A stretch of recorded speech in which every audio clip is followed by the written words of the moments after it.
big up, and welcome to Liverpool 12th Man Show. Liverpool 12th Man here, and I am joined by Lee here. Thank you, Lee, for joining us. Big up. How are you doing? Good, mate. Good. Good. Glad to see you. Glad to see those that are joining us in the chat as well. Shout out to each and every Red out there. And for those guests of ours, shout out to you as well. Big up. Big up, Duffy. Big up, Duffy. Joe Gomez's biggest fan, Joe Duffy. Just playing with you. Big up. Big up to Lee. Big up to Dara. Big up to Hylor, Red for Life. Everyone joining us early on this broadcast, and I would like to say thank you for doing so. I wanted to start the show off with something like, I guess you could say it was like kind of like stuck in my crawl, I guess you call it, or you know, when it's like when it's something that irks you, you know what I mean, Lee? Yeah, stuck in your crawl. It's funny because like I would begin by saying this, and I want to make sure that I pronunciate it well, and like, you know, make sure that everyone hears the words I'm trying to say here, because this is exactly why you have to take what you hear with a grain of salt sometimes when it comes to the journos. You know, yesterday I was speaking on, I'm going to go blank his name, Craig Hope, I think his name is. He's a journalist for the Daily Mail.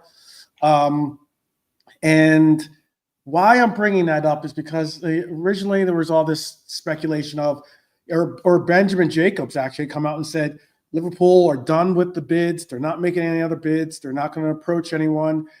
Even David Lynch, I think, came out and said the same when it came to this Isak situation. But not every headline is accurate, unfortunately. Not every rejection is final, apparently. And not every club is playing the same game. I guess you could say, see, in football, there are lies, there are damn lies, and then there are transfer negotiations. Because this Alexander Isak saga is just that. It's not a war, it's a stage play. If anything, it's two sides playing chess with each other, basically, in this negotiation. Carefully choreographed. Everyone knows their role, and the ending has already pretty much been written, I believe. Just not revealed when I say that, because I think that unfortunately for ourselves that are sitting in the audience, we just have to kind of wait it out. However, there is a situation that is unfolding before us, and I think it's more predetermined and preset, as I was just speaking on, than is being recognized or realized, maybe even sometimes reported. So before we dive in, help us hit our community goal of 50 likes. You know, the whole jazz. It tells YouTube we're serious, and then we're trying to make a movement here. It helps us with the growth of the show. It helps us gather some real Reds to join these already OG Reds that are part of our community already.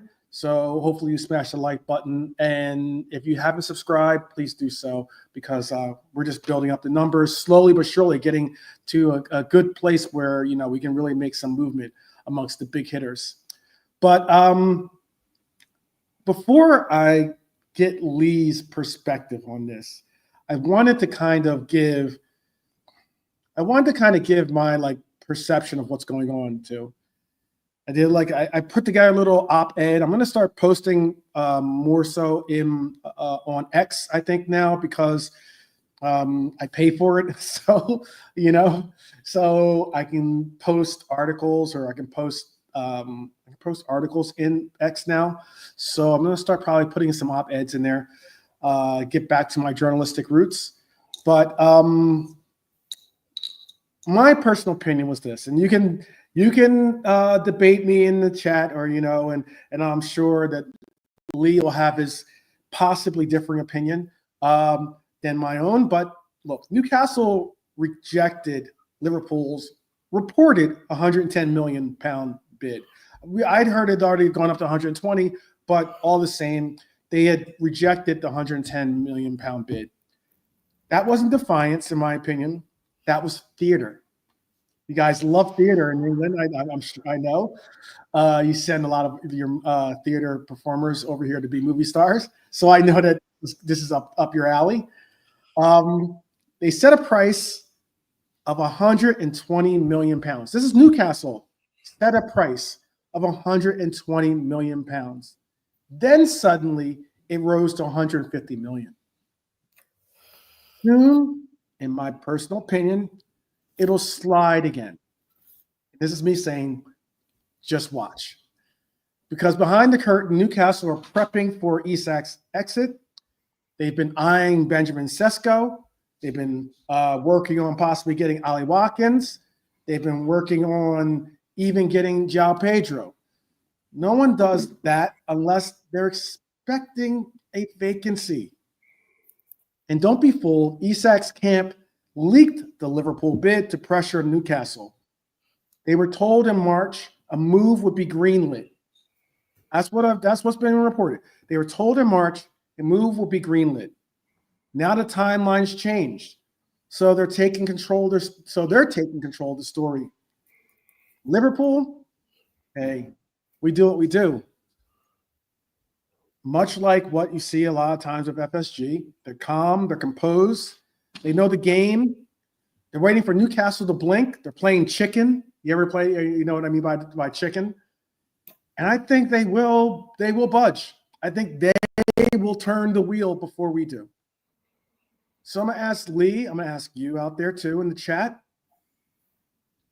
Is Liverpool's patience, like their patient approach with Isak, a sign of negotiation brilliance, or a risky bluff that could cost us? What do you think? What do you think? Well, I think it's sensible. It's a sensible thing. Like, what was I going to say beyond that?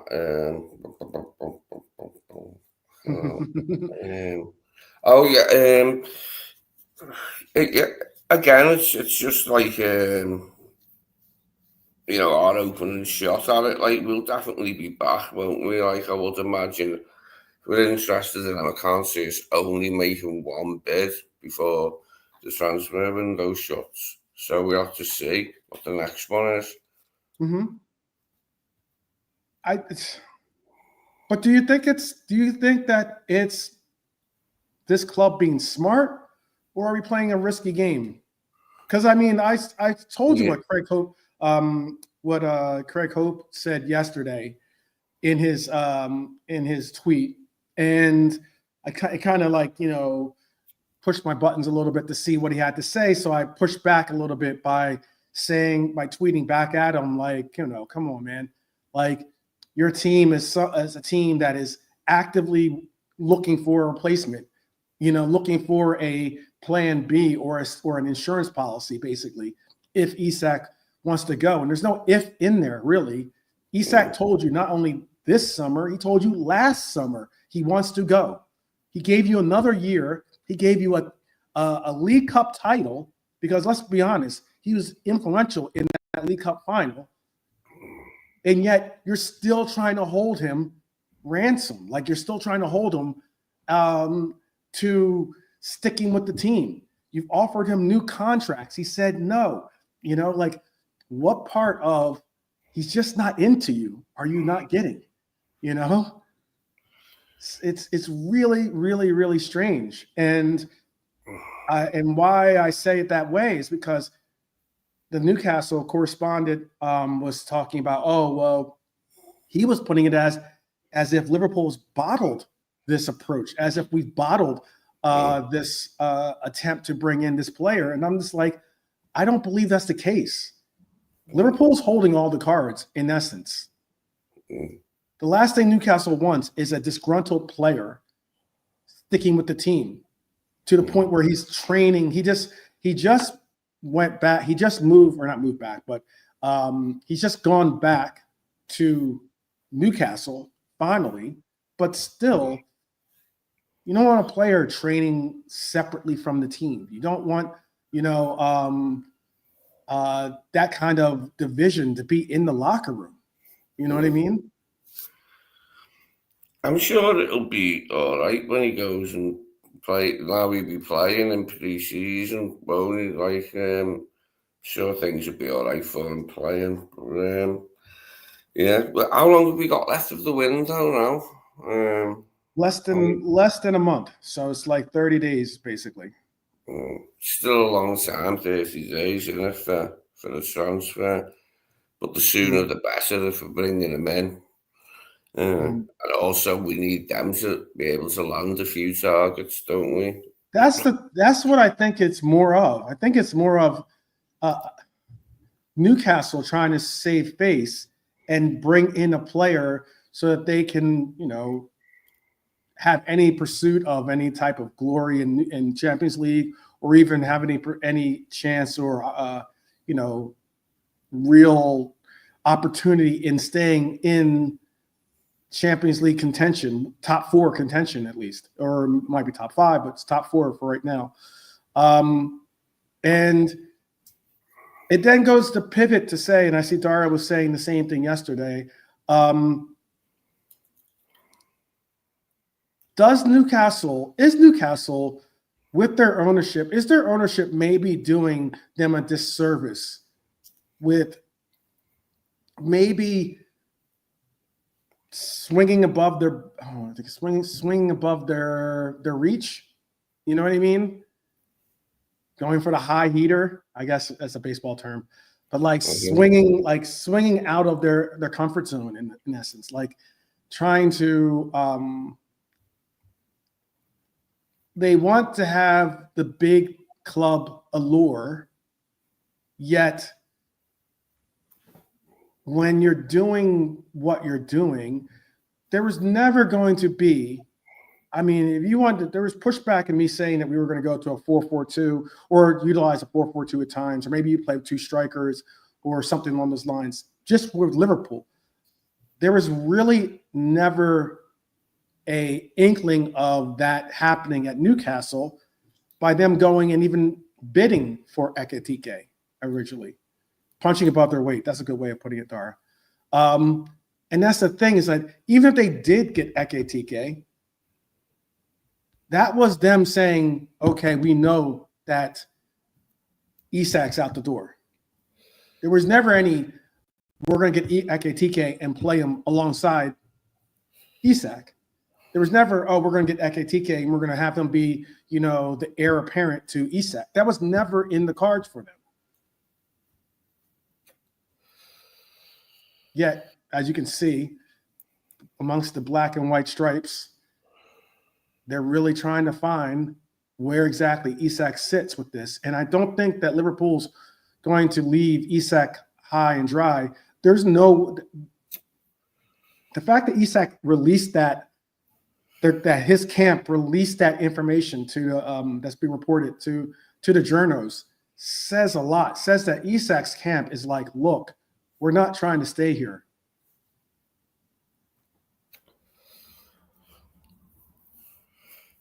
You agree, Lee, or?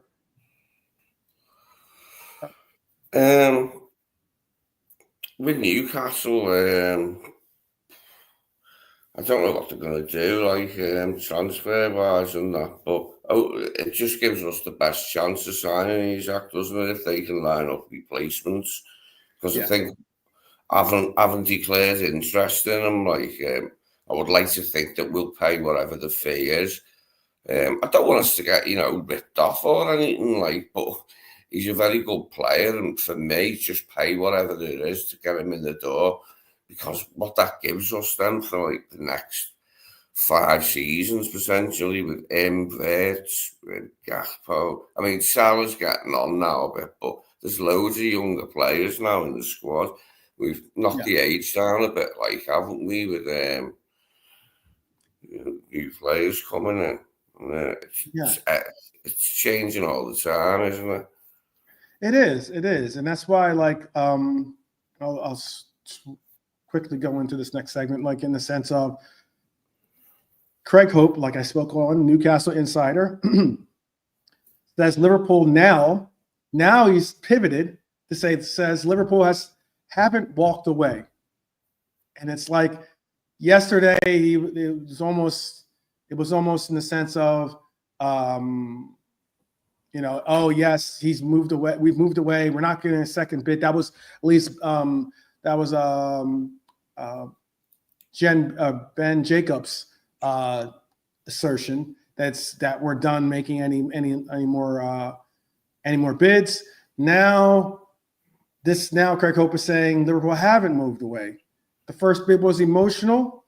It was intentional, a signal to the player, a signal to the market. The Reds are ready, and I think that's exactly what it was. That's why I'm saying this is a theater. This is very much like two chess players sitting down to play chess against each other, because you're trying, by putting a bid out there, you're saying to them, we're serious about it. And it would be different if I understand that it was 110 million, and now it's being reported as 150 million is what they want. That wasn't the original bid or original price. And that's what's really, really weird about the way that Newcastle is going about this. There's no way that Liverpool was going to say, no way that they spoke to Newcastle and they said, how much do you want for this player? And they said 150, and Liverpool says, we'll give you 110. That's not going. If you're 40 million pounds off the mark of where they're asking, that's not even remotely good business. That's never going forward, However, if you're saying the price that you're asking is 120 million pounds, and I come, me being a Liverpool representative, go to the table and say, well, here's 110. At least that's someplace in the margin of we can negotiate a compromise, maybe. If you know what I'm saying, Lee? So sorry, it's just getting something. Ask us it again. Sorry, mate. No worries. It's more of like, I was just trying to get across that if 110 million, let me bring JK in too as well. Shout out, JK. Big up. Long time no see. Bro. How you doing, bro? Good. Hello again, Jay.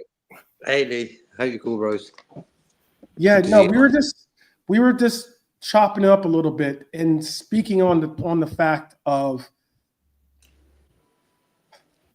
if Newcastle's price was 150 million from the very gate, there's no way you go in as a club, Liverpool or not, there's no way you go into the negotiation room and say, hey, we know your price is 150 million, but we're going to offer you 110. Yeah.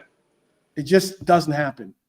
That's why it's being reported that their price originally was 120 million. And that makes a lot more sense for you to go into the negotiation room and say, here's 110.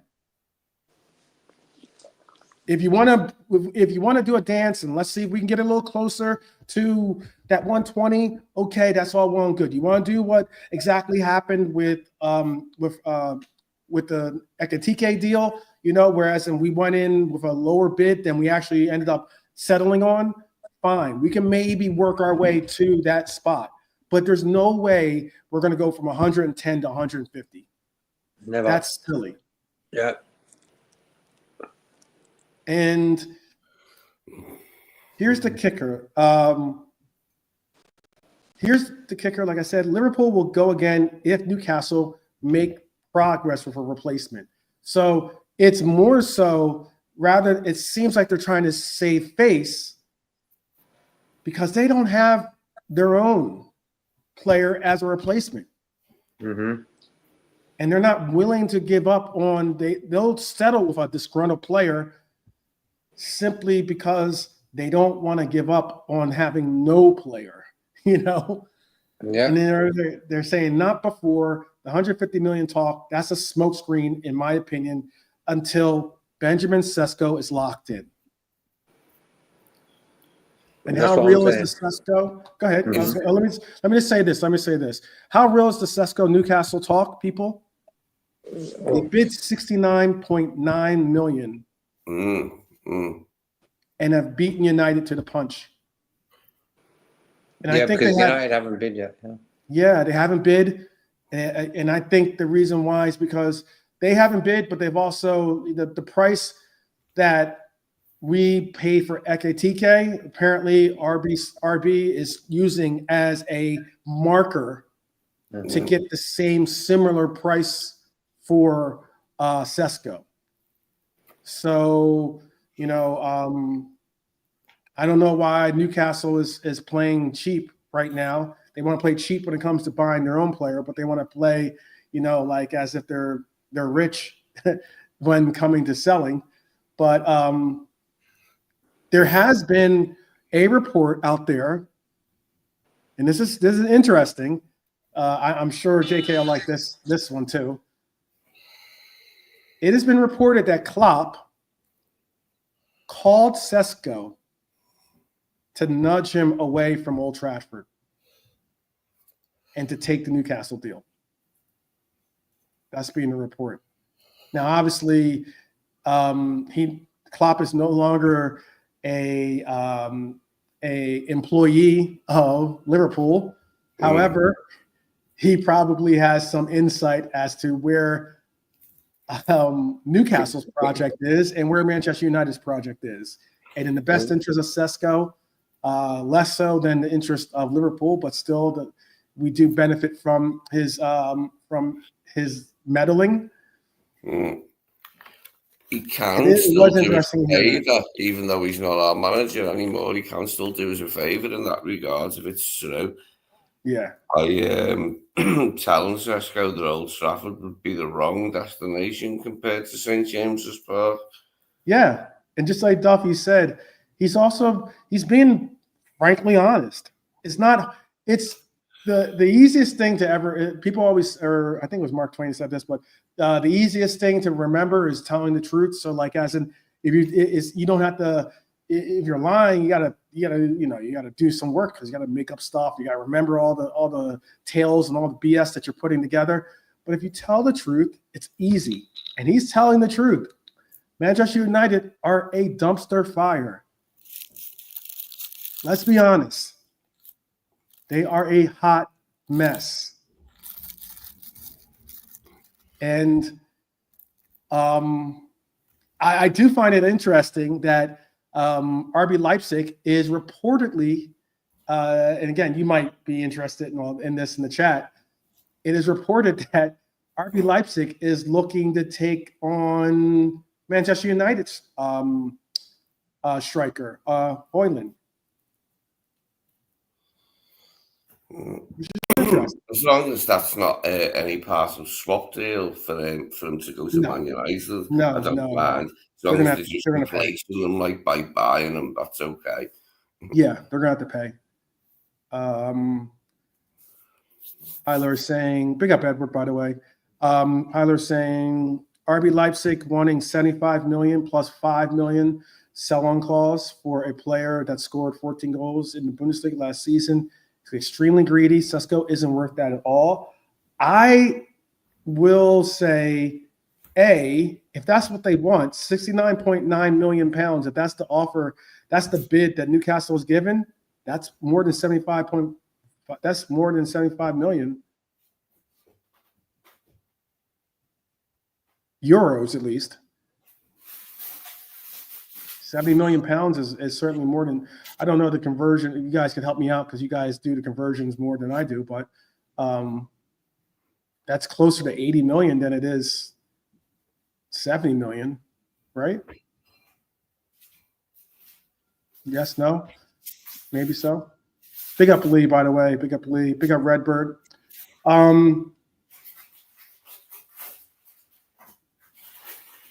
Then let me ask you this then, and this is for all these questions are for the chat and panel together. Lee, are we overestimating or underestimating, excuse me, how much power Liverpool and Isak actually have here? Are we underestimating the power that Liverpool and Isak actually have here? Because they can push the narrative, basically. They can push the point of saying, we know you want 150 million, but let's get real.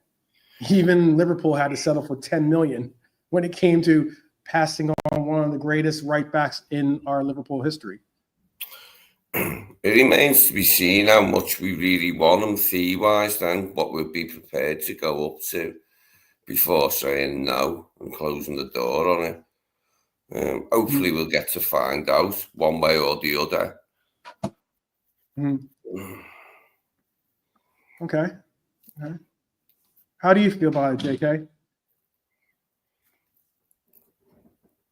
Oh, JK is not with us at the moment, but okay. Yeah, I think that we are.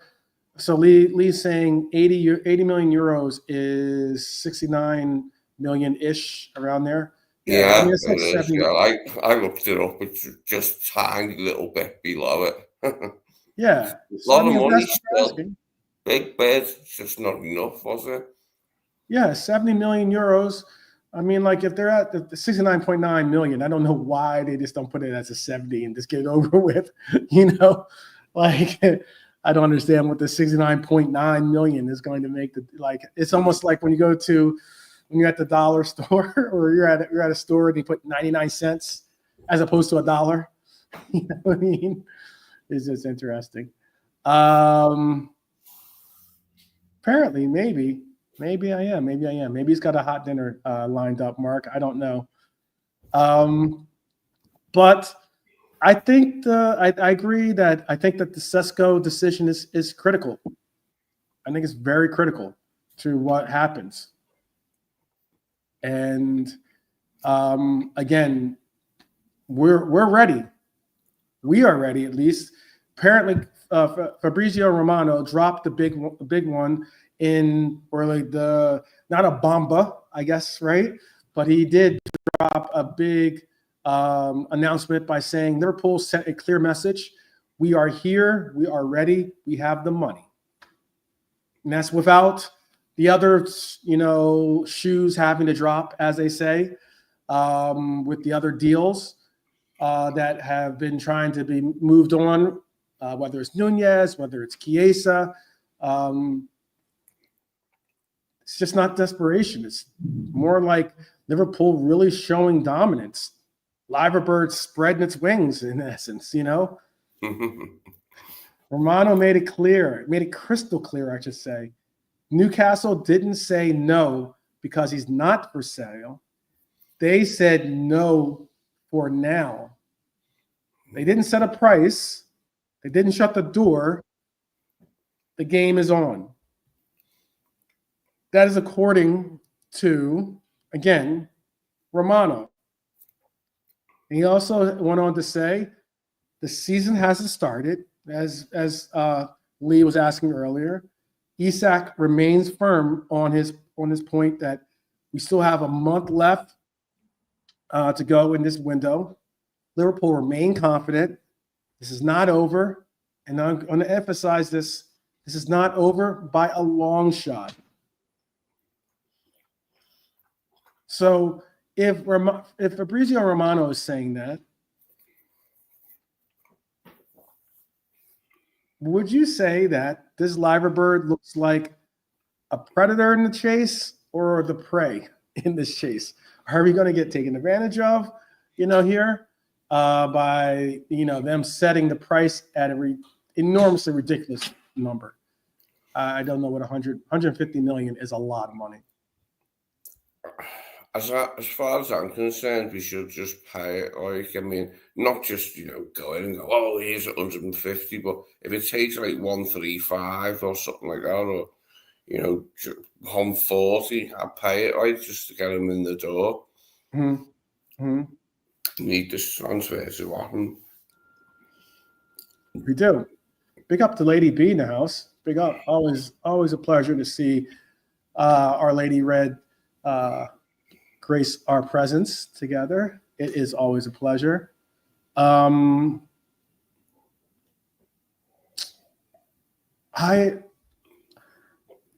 have to say too, what's funny, Lee, and big up to Nolante joining us. Big up, Nolante. Yeah, big up 12. Big up to everyone in the chat. A blessed day. Big up my co-host, Liverpool Lee, and the man with the German pan, JK, as always. Hello again. Yes, bro. There was, or there has been, obviously talk by some of the rival trolls that live under the bridge, under the rival bridge, I guess, right? We might have moved the London Bridge to America, but apparently there's still a bridge big enough to have some of those trolls. So I think people are really, and this is our rivals, I really think some of the people that are our rivals are really, really sweating us getting this player across the line. And I think why a lot of the rivals are putting a lot of shade on the situation is because they're panicking.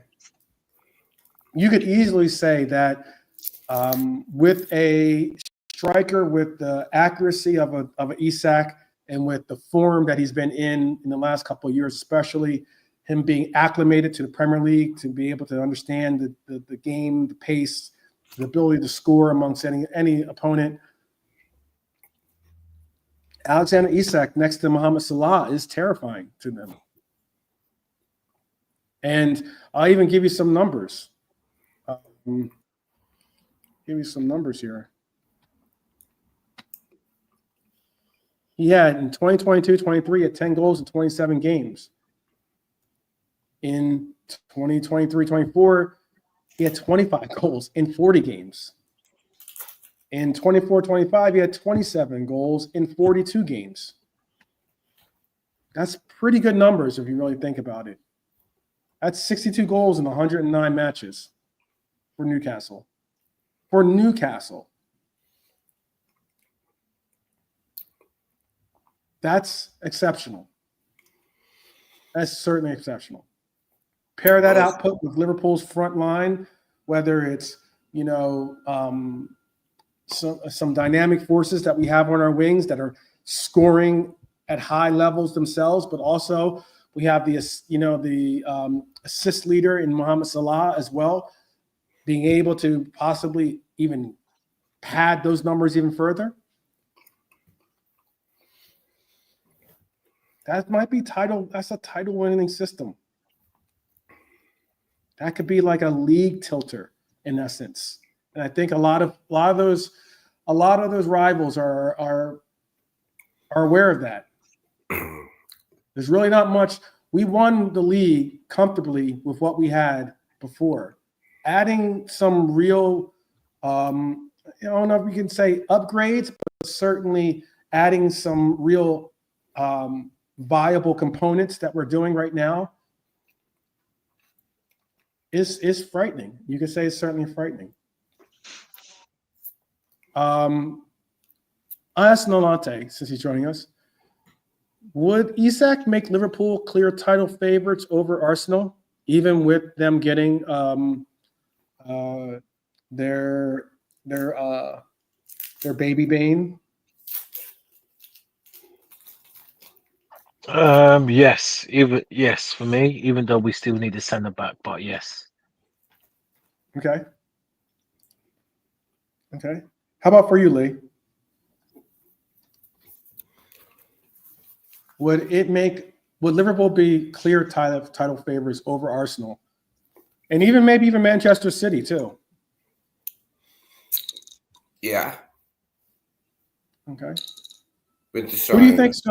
Who do you think of those two? Because I think those are the two main contenders that we'll have to compete with this year.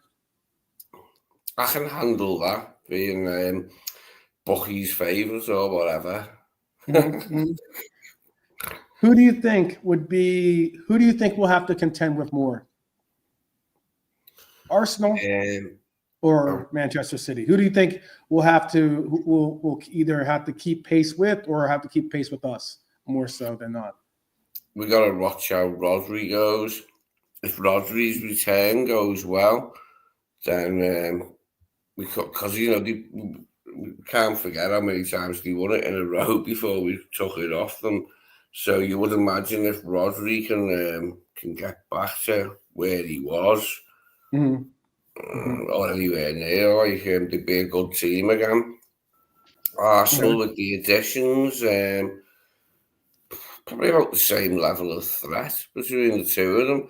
But we haven't defended the title in a long time. We didn't even do that when I was a kid and I started going to match myself. The last time we done it was bloody 83, 84. That was the third of 3 in a row. So we haven't defended the title since then. It's like, what, 42 years, 41 years? Gotta do it this time. Yeah. Pickford took it off us last time, didn't he? Well, you got to win it. You got to win it first to be able to defend it. So, I mean, there's been like a 30-year drought there for a little bit. So, yeah. Yeah, Pickford played a massive part in our last title defense, not going well. Do you agree? And I understand exactly what Jimmy is saying, especially being we're from an era that our own gaffer, Klopp, often, even when we were pretty much, I thought, favorites in a matchup, we still took on the role as being underdogs. Jimmy's saying he hates us being called favorites. The underdog suits us better, like last season when we weren't even making top 4. Do you think that we'll succumb to the pressure this year? JK, you with us? I think, bro, that winning it last season is going to give them a lot of confidence. And with these new guys coming in, that's going to bring a fresh air in there as well. A bit more for the cause, If you wrap the Isak deal up and a centre back, for me, I want number 21.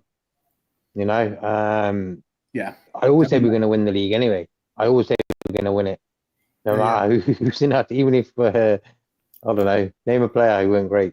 Not Sterling. What was that midfielder? He was coaching the under-21s as well recently. For us? Yeah. Stevie G? I know you're not missing out on his name. Not Stevie G. I can't think of his name, man. Sky. The guy that went to Spearing. That's Private Enter. Spearing. Oh, yeah. Even if he's playing in the team, bro, I say we're gonna win it. Yeah. Jay Spearing. Yeah. Okay. Yeah. Jay Spearing, bro. Yeah. I thought you meant the coach. That's why I was trying to figure out the coach. Yeah. Oh, good old Jay. 30-something and playing with the under-21s. Yeah. That must have been interesting. Yeah, I'd rather be favourites than underdogs. Yeah, underdogs don't suit us, bro. We're more than that. Yeah. It's just there's more pressure on the favorites than there is the underdog, So we're the favourites. I think we're the favorites this year. Yeah. We have to deal with it. We got to deal with it. Yeah. Simple as. We just have to bark up with favourites, and like JK said, just get 21, because if we don't do it, I agree what Irishman says exactly. Spot on. If we don't, it's not going to be the end of the world, but it'd be very, very disappointing, and rivals will get us, and fairly so, to be fair. So we've got to take our medicine, but obviously he's not the end of the world, because he's got that title has built him time in an unexpected way. But like I said, as JK said, just get the centre back, whether Isak comes or not, or 2, and then just cover the bases to give the squad the best possible chance. No excuses. Again, we don't know what's going to happen this season. Anything can happen. We could have had Messi or Ronaldo up front. Still doesn't guarantee, but we have the favourites track, and it's time for us to show the team that we, just play the season as favourites. And and as we said on Irishman's channel, we did have a mention about this. Big up the Irishman in the chat. Well, that's looking. Whether we win the league by 70 points, by 99 points. If we lose 1 game, if we lose 5 games, listen, at the end of the day, I just want to see the team raise the trophy. And whatever way we do it, I'm not bothered. As long as it's back to back, we do it. We tick another box off our list in the Premier League, and 21 clear. That's all that matters, baby. That's all that matters. Bring it on. uh, I'm gonna slightly disagree. If we lose, I know you do. I know you'd if we slightly lose, disagree, but that's fine. if we lose one game next season, I'll be mad. It's like then I know. that would have meant that we came one game short of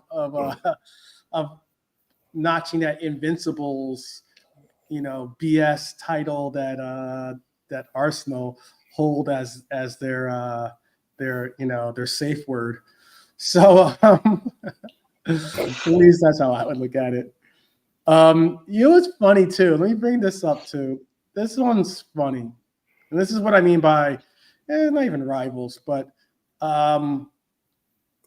this is what Alan Shearer was saying on Liverpool's Alexander Isak bid. He was saying 110 million, 120 million for Isak. That's just his goal scoring foot. You don't sell your best striker because a club with history gets sentimental. We're not a feeder club. We're building our own.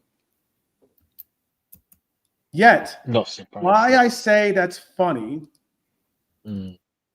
okay, and why I say that are funny, or at least rich, coming from someone who I actually met Alan Shearer actually at the they do those what do they call them, like the pregame, like they do the Preview.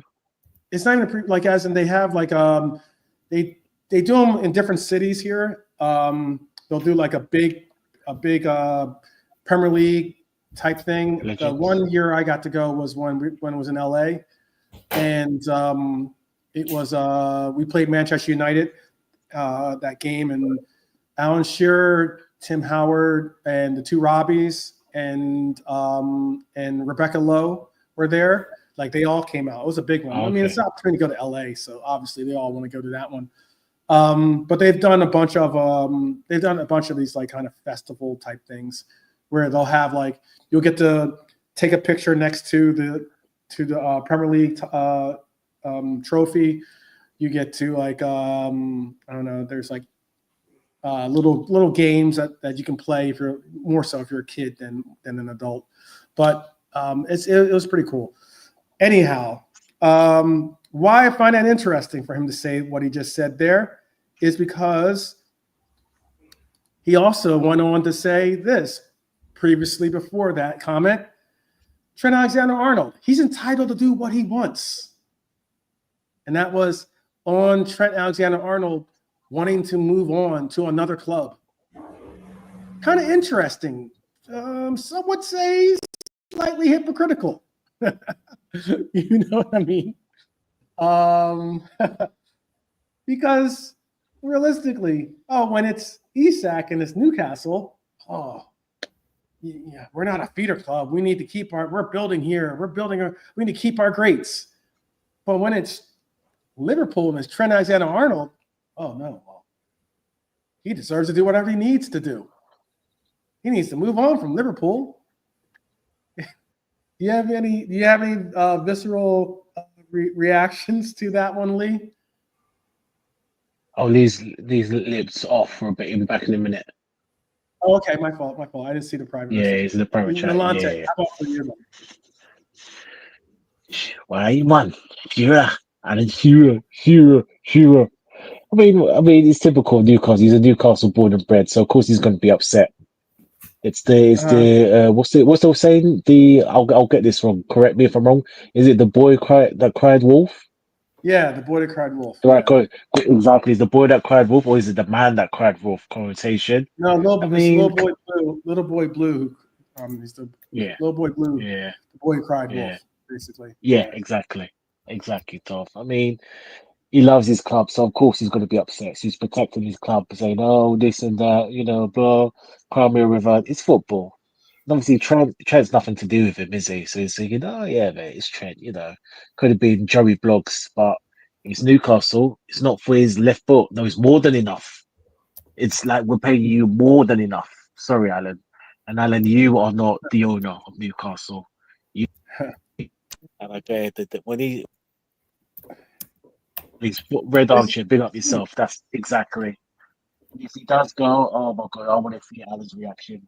Oh, we didn't want him, man. We got the money now. Yeah, it's funny. Like, it's absolutely funny to hear some of the pundits, him as well, all of a sudden saying, having different stances when it comes to these players, like when it's their player that is choosing to, push on. And sorry, I just saw what he wrote.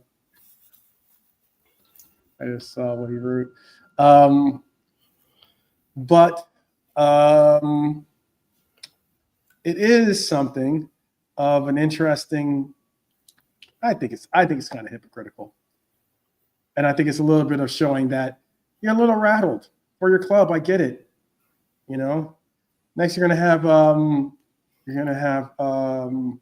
Shaka, saying similar things. I don't know. He's a Newcastle boy. It's funny how it is. JK. Did he really say that? Is that definitely what Alan Shearer said? Yeah.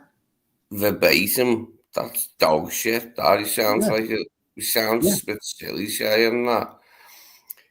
Because that was Alan Shearer on Liverpool's Alexander. This is a direct quote from him on Liverpool's bid for Isak.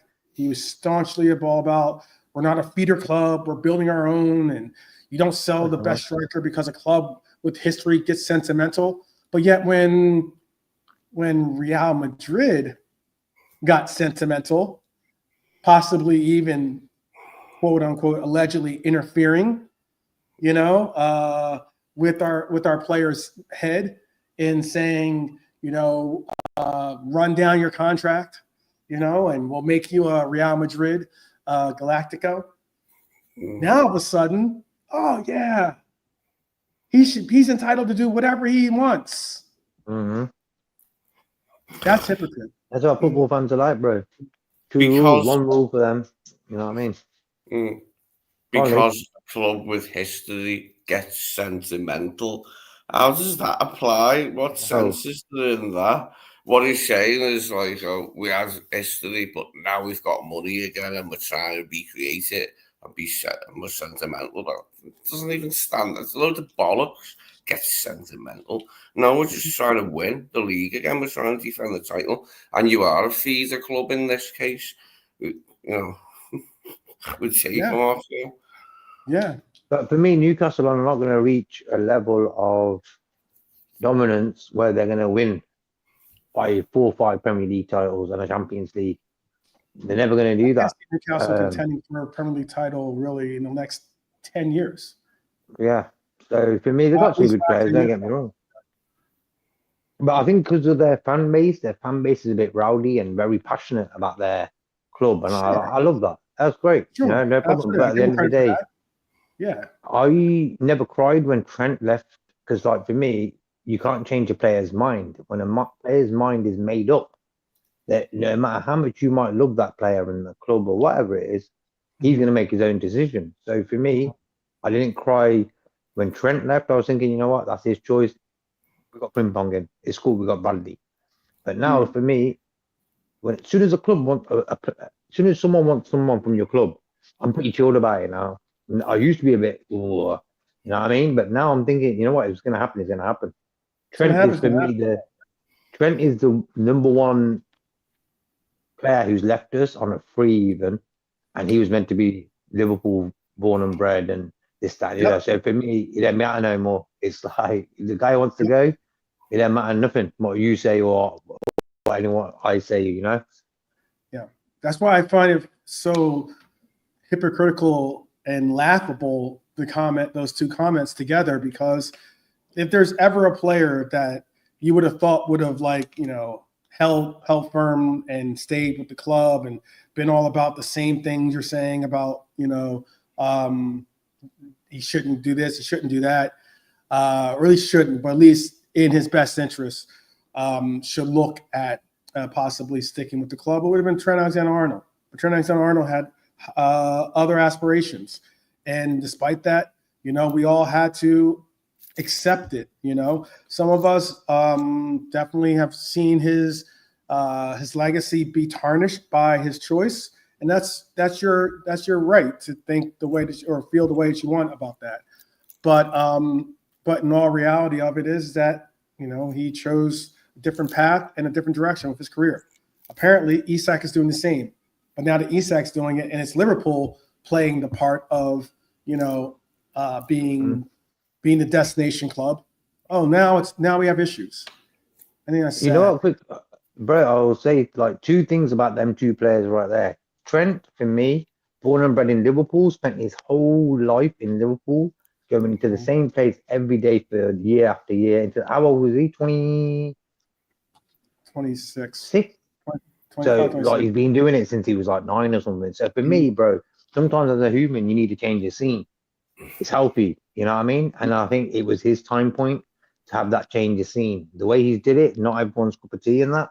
I understand that, but for me, that's more of a human decision. I've been here my whole life. I need to see what else is going on in this world.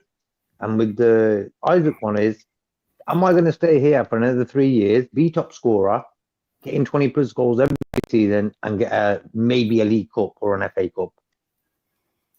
And that's the question he needs to ask himself, hence why you've seen his movements in the last week, why he's done that, because he's realised I'm not going to win that thing I really want to win here. At Liverpool, he could be top scorer in the Premier League if he wanted to. So him and Salah together, bro, combined goals is going to be scary. So I'm really looking forward to this Isak situation. I hope we get it done. Top player. But I just feel him wanting to win something is the major tool we can use in that conversation. You know what? We just won the Premier League. He wants to be involved in that. Yeah. Which makes a lot of sense, by the way, too. It does make a lot of sense.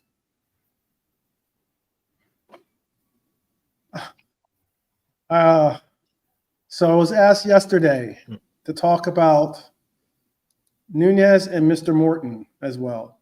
So I'll move on to talk about the other domino, maybe. And I don't think it's a necessary domino to fall, but possibly another domino that is going to be moving on. And that is, while we talk about Isak, there's the other major factor possibly, and that's Darwin Nunez. Al Hilal want him. They've submitted a bid. Talks are advancing. They're trying to pitch their project and find a price for the player, an actual wage that the player would be suitable for or suitable to. But here's the twist. I don't think Darwin wants Saudi Arabia. I know that there's been the reports in January saying that he was open to the move.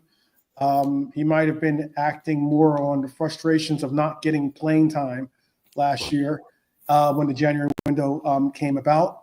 But I don't think that Darwin wants Saudi Arabia. Let's not get it twisted. Players talk amongst themselves.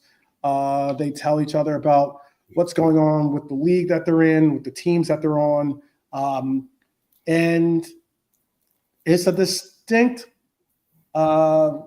revelation that a lot of players that have moved on to Saudi Arabia haven't necessarily stayed in Saudi Arabia for multiple years. They might have gone 1 year, maybe if not 2, but rarely do they stay very long, despite getting lucrative contracts.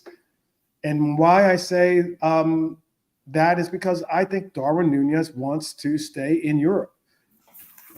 Ideally, he would be open, I think, to staying with Liverpool. But I still think that he would be even more so if he's going to move. He would be more open to moving to a European team. And Darwin Nunez in Italy, Darwin Nunez in Spain, is a game changer for him.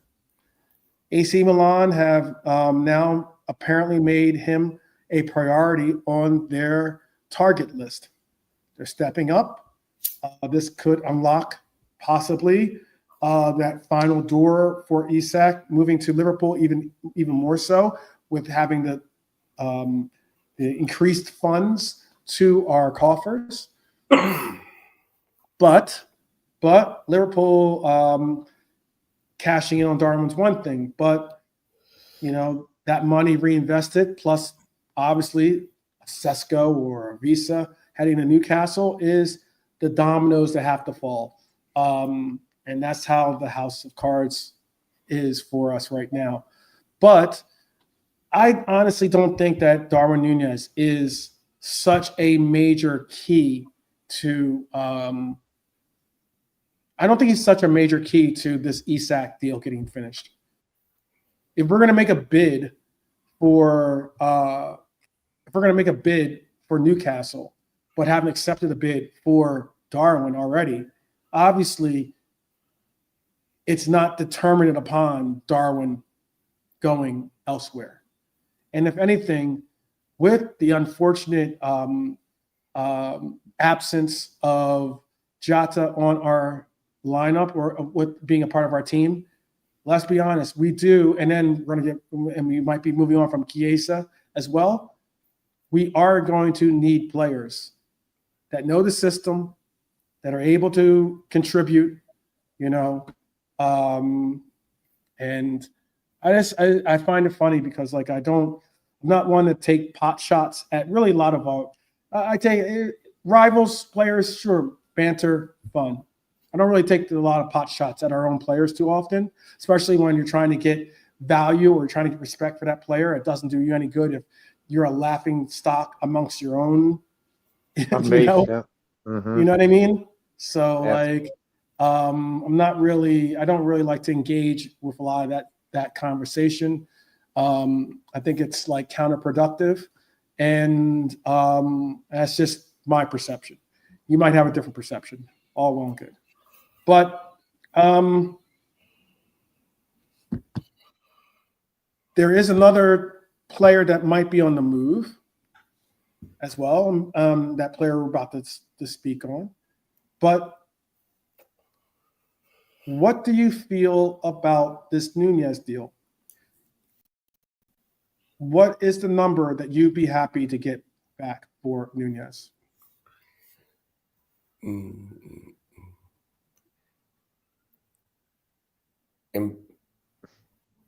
pounds for Nunez. You can do it in pounds. Yeah, you can do it in pounds. Yeah, in pounds for Nunez, I'd take 35.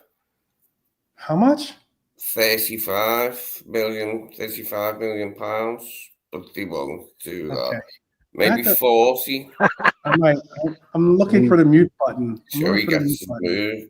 Where is that mute button? No, I'm hoping 40 so. pounds. I'm hoping that he joking. Salzy, because there's nowhere else, is there? And Salzy will pay us what we want. You would try to get 40 pounds for 35 or 40 pounds for a striker in this market. It has to be Saudi Arabia. You gotta all I'm saying is Lee.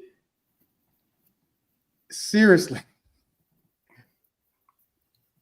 Think about what forwards are going for. What prices forwards are going for. Think about it.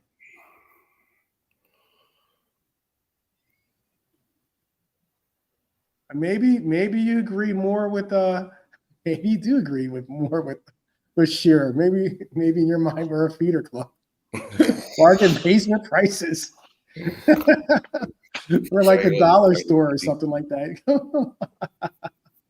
No, well, wish there's a deal that Newcastle can get done if they'll pay what Brentford want. Apparently, he wants to move, and he'd be happy to play for them in the Champions League. If I'll they could bring up have him and Sesko, that's 2 new forwards, isn't it, for them to right. play But around are you with? saying that, in your opinion, do you rate Sesko higher than Darwin Nunez? At the current moment, you'd have to, wouldn't you? Why? Because Darwin hasn't started that much, and Sesko's been starting. He only scored Like, 13 goals last season, though. Sesko. 13 league yeah. goals, bro. Well, Yeah. you know what I mean. Not Would great, but Newcastle yeah. buy Nunez? I don't know. It's clear that they want Sesko, and I hope they want Wissa, because if they can get Sesko and Wissa, that's a start for them.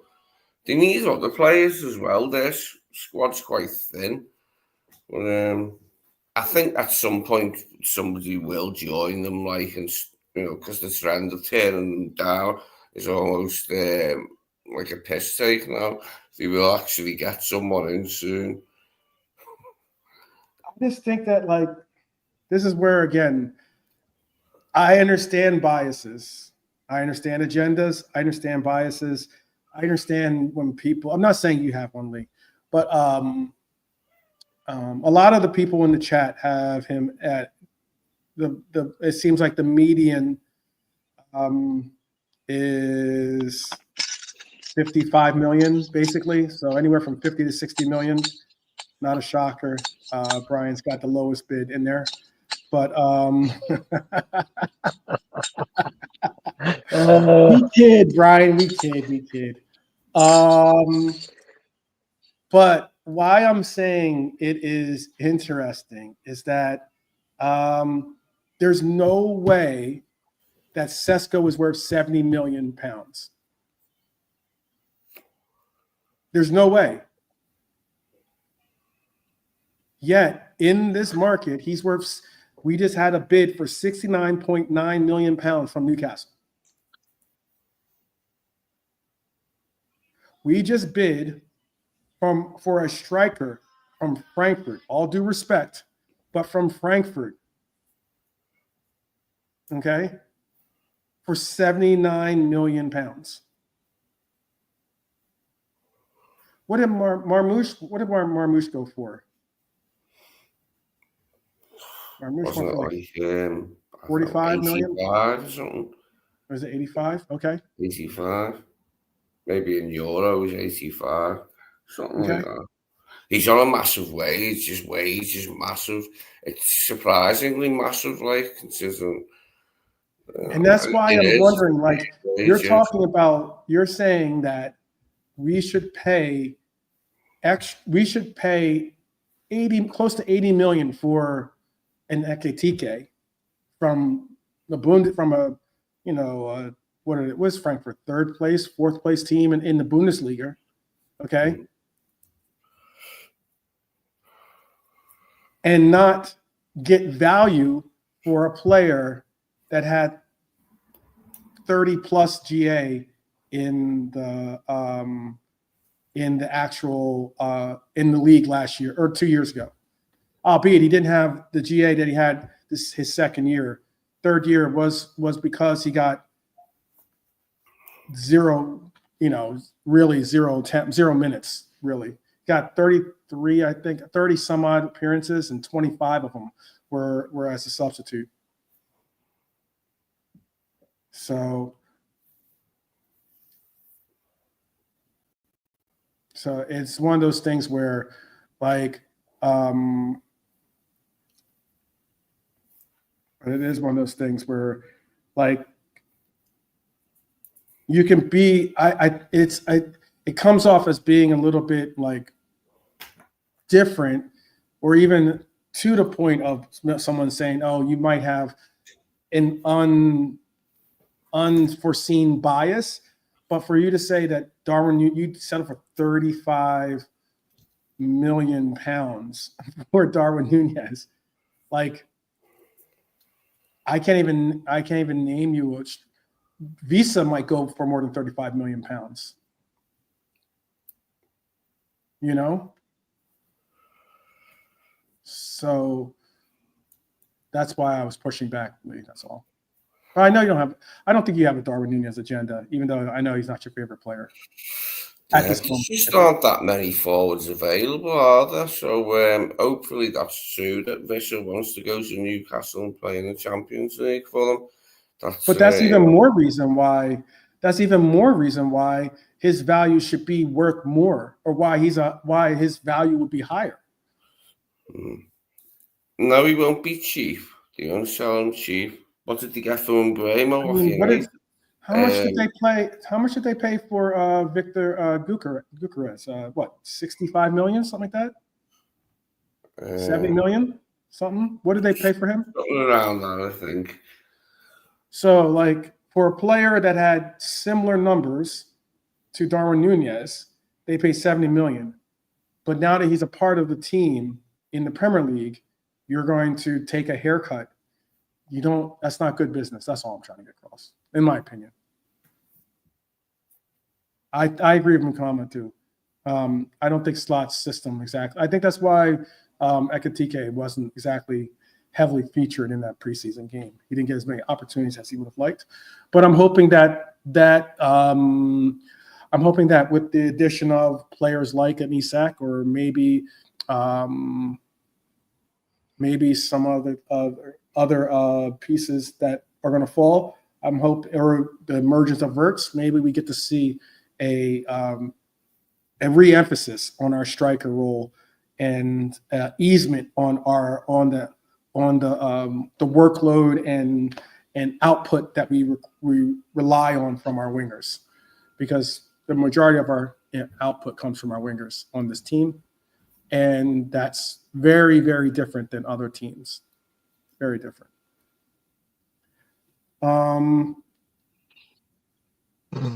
Ross is the Darwin. He's flying the Darwin flag with U12. Oh, I see that. I see that some of the Nunez people, a couple of Nunez supporters, are They upset Ross with the 35 million quote. Well, it's half our money back. I've always said that about him, half our money back. All right, it's an acceptable loss after 4 seasons. We've had our money worth, like, really, in a lot of ways, like. So look, I know, guys. I know. Sorry, JK. That's the sort of fee we'd be looking at if we sell him to a European club, if that. If an Italian club, what did Napoli offer us? Like something like 25 million euros, I think. It was really 47. Yeah, they already did 40 something. Was it 45? I can't remember. We rejected it. Yeah, it was like 35, something 49. Like that. It was something around what you just offered, and that's why, like, that's a joke. That's an insult. That's an insult, because they know Nunez in the Italian league will bag goals. Nunez in the Italian league will certainly bag goals, I think. He will do in the Saudi league as well. He can play with Ruben Neves and all them, can't he? Often, I would emphasize the reason why I think he would get more opportunities or do better in a league like Italian league or even in different systems, because our system is not suited towards a striker being the focal point. I don't understand why people want to keep like debating like this point. They talk about our striker so much, and I'm like, okay, whether it was Darwin, whether it was Jota, or even if it was Lucho, none of them had dynamic goal output this year from the striker role. None of them. And he also didn't have that many touches to get that dynamic striker output. But yet we got 20 plus goals, close to 30 goals from our right wing. We got 20 plus goals from our left wing contributions, whether adding Cody and Lucho together. We got 20 plus goals from, and this is talking about just the Premier League. We got a considerable amount. That's close to 50 goals coming from our wings. But yet people emphasize, oh, well, our striker didn't score as many goals. None of our strikers scored any goals this year, really. None. And that's why it gets so annoying to hear the Nunez constant jabber, because it's not just all on Nunez. Nunez didn't start the majority of the games. He didn't. He started 5 Premier League games. 5. Most times when in his 25 other appearances, because he had 30 appearances, in his 25 other appearances, they were as a sub. And good number of those substitutions were 7 minutes, 12 minutes at the end of the game. And sometimes, and this is what really pokes my buttons, sometimes it's when we're searching for a goal because we can't get one from our wingers and our current starting striker hasn't delivered. And what happens? Tell me your recollection of PSG in Paris. Was he a part of the goal contribution there? I think so.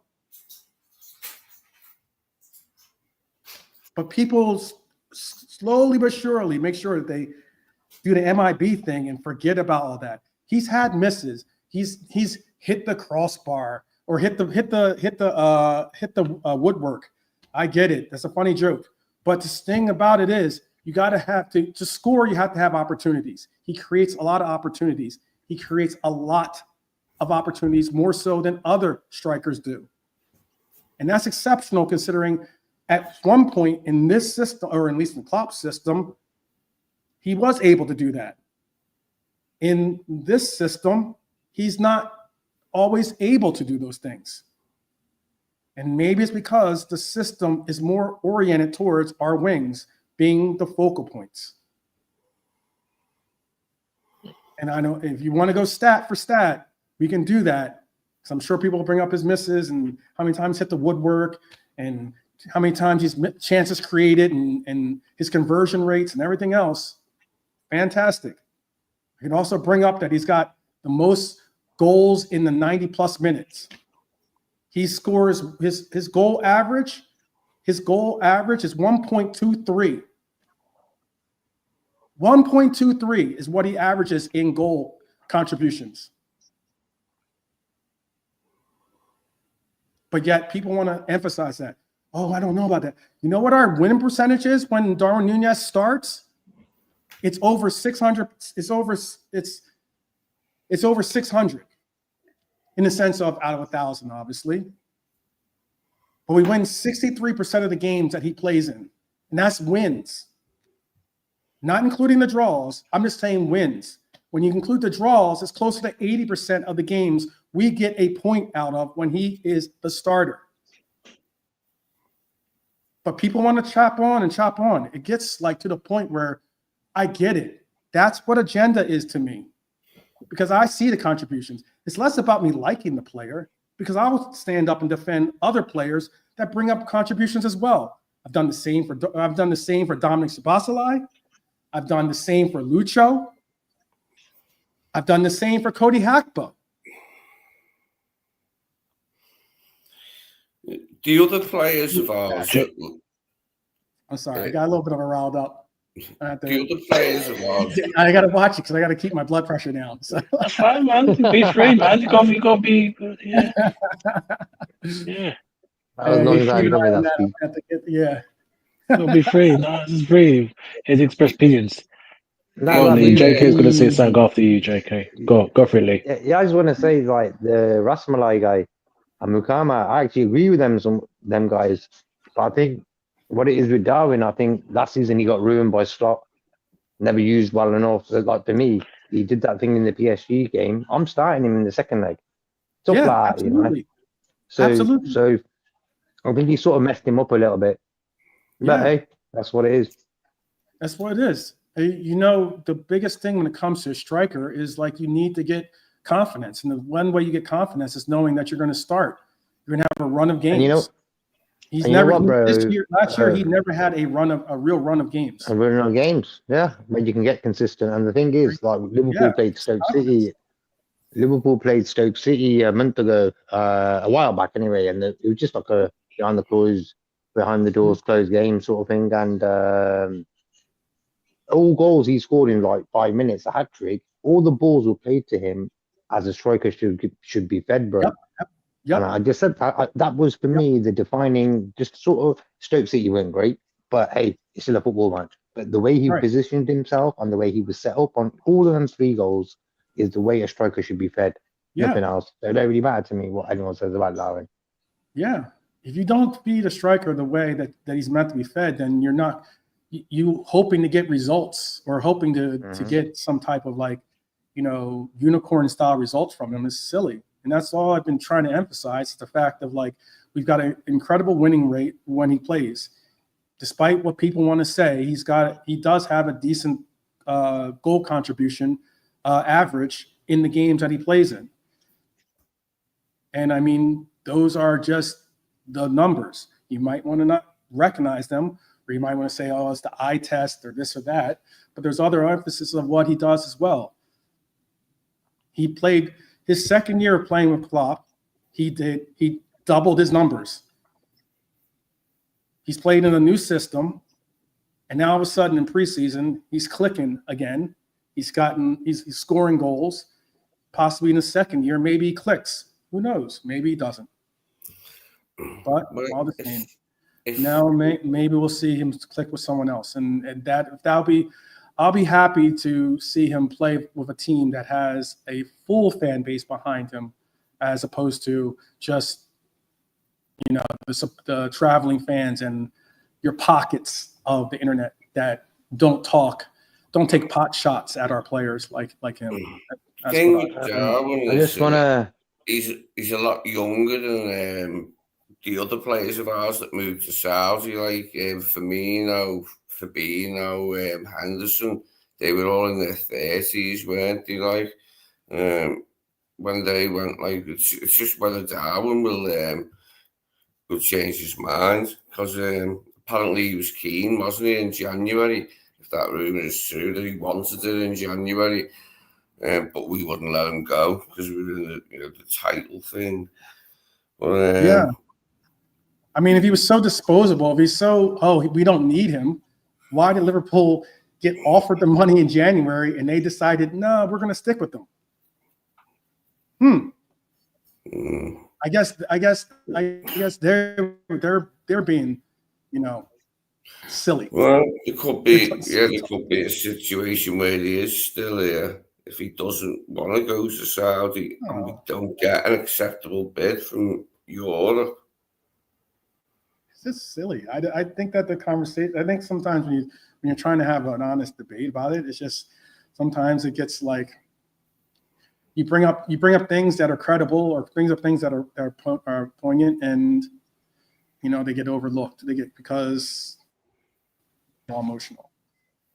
But I will tell you another emotional. It is, I don't know how emotional it will be for this, but we've got under 2 weeks left before the season kicks off, and it's is it 2 weeks? It's 2 weeks before the season kicks off, huh? Yeah.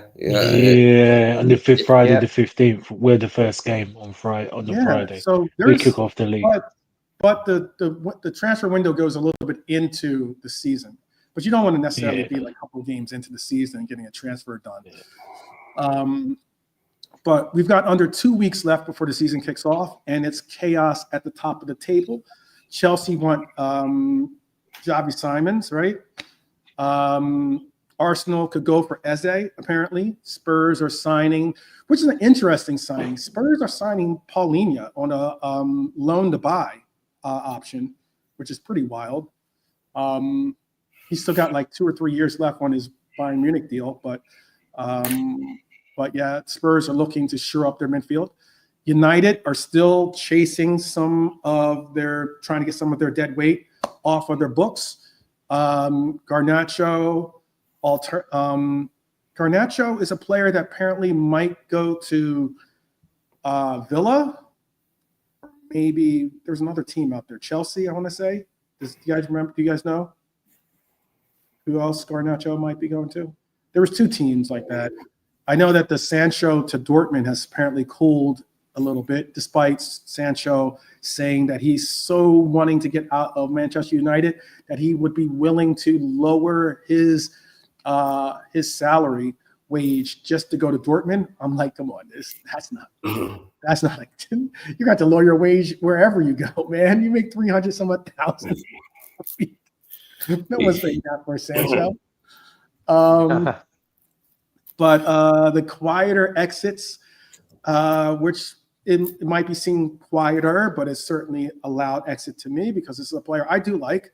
I think that has a lot of potential, has played well on his loan spells, and that's Tyler Morton.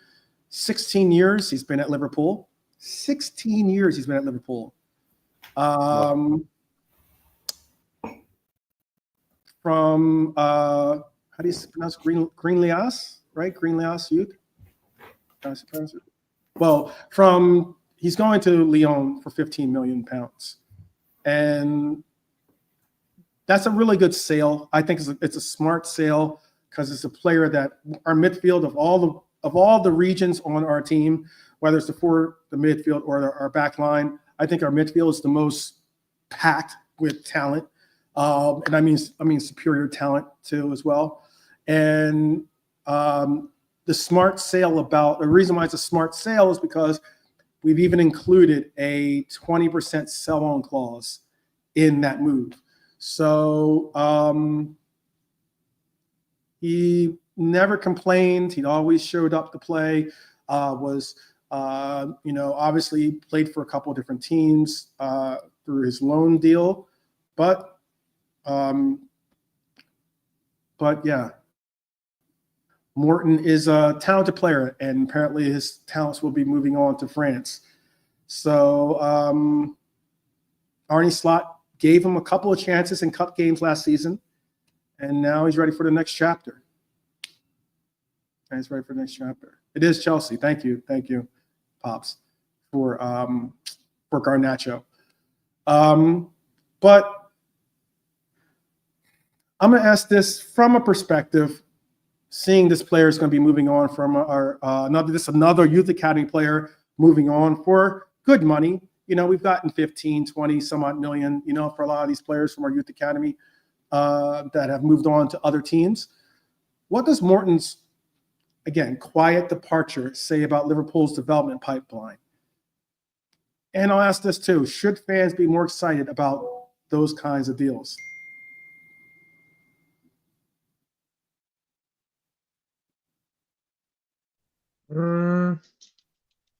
Never really had a chance with us, did he? When you look at it, never really started any games, nothing. So it's a good little fee for him. Wish him the best. Okay, simple as. All right. And I just want to answer Justin's question, what building that is, what you just had a minute ago. Oh, yeah. It's that tallest one, isn't it? Yeah. Burj That's in Khalifa. Dubai. In Dubai, yeah. It's the tallest building in the world. He's got that. He had that on Yeah, it. for the I'll bring it up here. For the Adidas launch with Liverpool, they had that advertisement be shown on the building. That's a little bit of a flex, if to say the least. You know what I mean? Big time flex. But I think Morton was a good player. I think he was a good player. And I don't understand why we sold Kwanzaa as well. For me, he's a weird one, man. you think we sold him for too little, or is that the issue? Or are you just not happy about the fact that you thought he had something to offer us? Who's that, Kwanzaa? Oh, I thought you were talking about Morton. Okay, my apologies. No, Morton for me, bro. Never really seen him play, and I think there's a player in him. Definitely, there's a player. He played well at Hull. I think it was last season, right? Yeah. When he's played for us, he's played well. I think he's acquitted himself quite well when he's played for us. Tyler Morton. He did a few times last season, didn't he? Filled in last season. But the other match I seen him the other day, he had a little kick around, and he looked good. Can't judge him on one game, but at the end of the day, wish him well. For me, Kwanzaa, I still don't understand that selling him. Worth selling him. He's made us getting a bit of a problem we didn't really need, if you know what I mean. We do have a buy. Do we have a buyback clause? I believe we do, but I think the we also Kwanzaa, have a sell on calls too. So we kind of covered both bases when it comes to Tyler Was that Morton. what? Yeah. I mean, I don't know why we 20% kept sell him on in the calls first. is a nice. That's a nice. Good, yeah. That's good money. Normally it's like 10, 15% Again, or something we like that. just wasted his time keeping him last season because what's the point if he's hardly going to be used? So, I would have liked him to be used more games in the game, but good luck. Managers make decisions and hope all the best. He does well, and that's all really. Mm-hmm. Do you have any opinion about it, Lee? Sorry, Nathan, just making a cup Lee of might be tea. taking on a bathroom break. and just like answering Rasmalai's question now is not, bro. Rasmalai is an Indian sweet, Indian dessert. Tastes real good. Mm. Okay, nice. Let's see. Let's see what it is.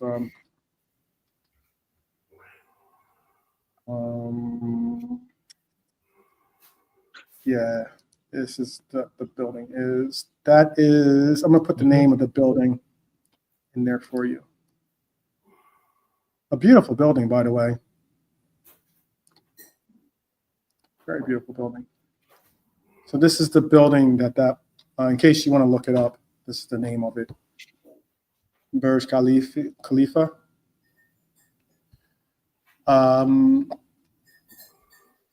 It's wild. You take a look in that picture, and I mean, you got four young players for us right there, and all four have basically seen different paths in their different pathways in their careers unfold. Yet all of them very talented, but Kwanzaa emerged as being possibly a real heir apparent to our center half position. Now doing his services in Germany. You have Bradley there, who is certainly out of all four of them is the most likely to see substantial starter minutes. Tyler Morton now moving on to France, and Elliott's future still a big question mark as to where his future lies. Well, Elliott's face is on the, in front of the cop. You'll have the new advertising of the Liverpool kit and stuff. Elliott's on there. How was that again? On at Anfield, on where the cop is, there's do a lot of sort of advertising with like letters and stuff with the players. They've always had it there, and Elliott's on there with Van Dijk. That's a big because usually when I heard that, for instance, Isak's picture was taken down at they had an advertisement, but Isak's picture was taken down from one of the Newcastle advertisements. I think Fozzie put a tweet up that I saw. Our center back situation still remains the same in that we haven't secured a center half just yet. We haven't secured a center half just yet. Someone's asking me. I think McConnell is still with the team, to tell you the truth. Yeah, McConnell, he's sort of on the borderline of if he's going to make it or not. These sort of players, I don't know, man. McConnell looks good, but I'm not really sure about him. Yeah, Wiz Khalifa lives there, red armchair.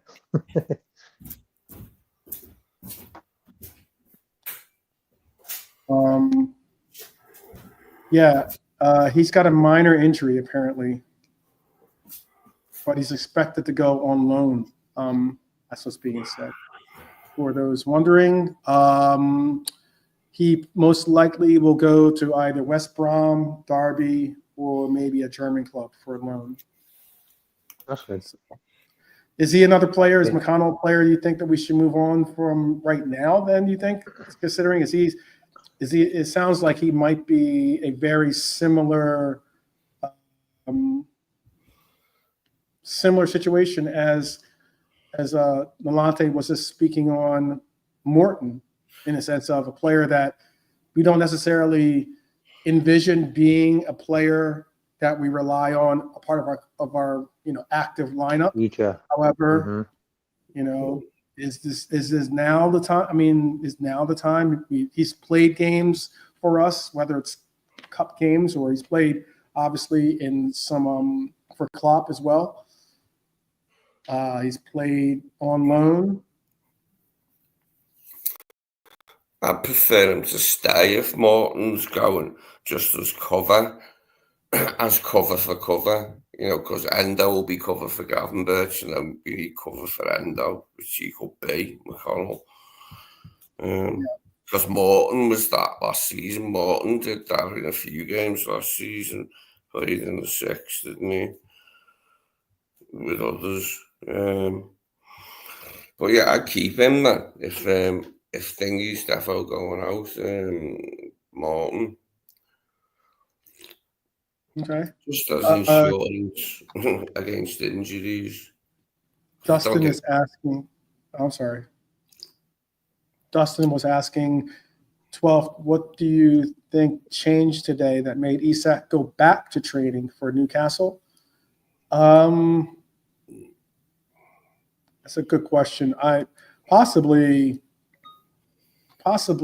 the fact that we're only 2 weeks away from the start of the season.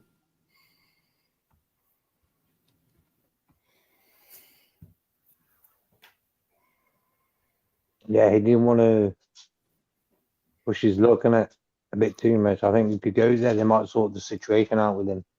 What's going to happen now, isn't it? Maybe. Yeah.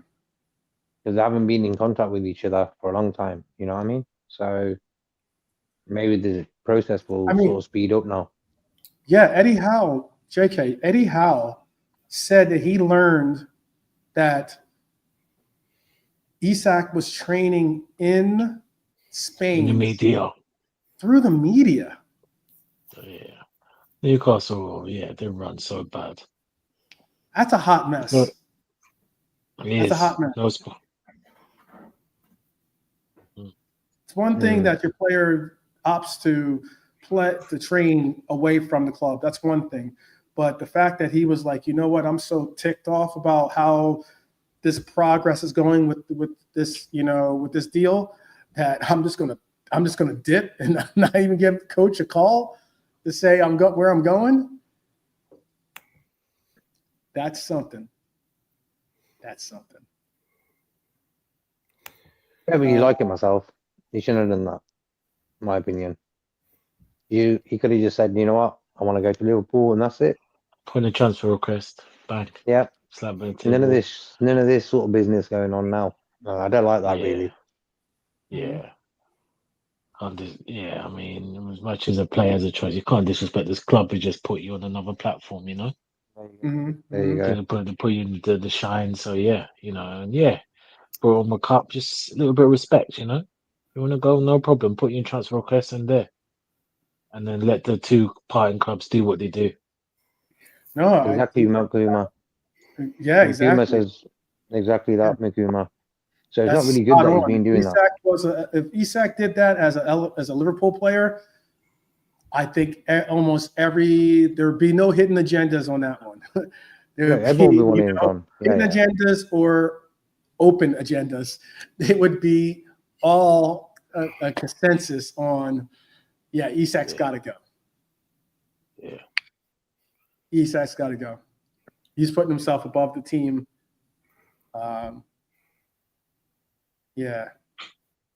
That's a little bit disrespectful. But I think that just shows maybe his frustration, his level of frustration. Yeah, because I think the season before, I think he was already contemplating, I want to leave. He was. And he probably said, I saw I'm going to give you Brian another year. talking about that he had put in a transfer request not this summer, but the summer before this. Before. So Yeah, for me, well, kept he's quiet. at that point now. Yeah. And The it point doesn't where look like he didn't give a damn. Yeah, just- but I mean, it looks like the club didn't put any real. The club looked at it as like, oh well, you know what? Maybe if we win, we make Champions League and we win a title, maybe we can convince him to, change his opinion. They did that. They made Champions League. They got a League Cup. But I think that he has higher aspirations than just making top four. He has higher aspirations Exactly than that. just making the Cup. Exactly that, bro. He comes to a point in a football guy's career, he's thinking, I've got this many years left. How am I going to get any trophies in my bag? Yeah. What's Go levels? ahead. I'm sorry, JK. JK didn't No, I'm just saying. No, I just said he just levels. He wants the next step. He's done what obviously he's not a hero now because of the way he's gone about it. But 60 plus years, and yes, they won the championship, Newcastle recently in the 2000. When they relegated, but a cup, and that's Geordie's about cups. He scored in the final, scored against us. He's a national. So at this point, again, it's just a wake up. But if he said, you know what, look, I appreciate everything you've done for us, but we had an agreement, so I do want to go. Let me go. And the thing I don't like is he left it. Why did he leave it this? He should have just started at the end of the season. Give Newcastle, I know you can't fault Newcastle's recruitment. It's not his fault, but now why did he have to wait for Ekitike to come and say, "Oh, right, now I want to go"?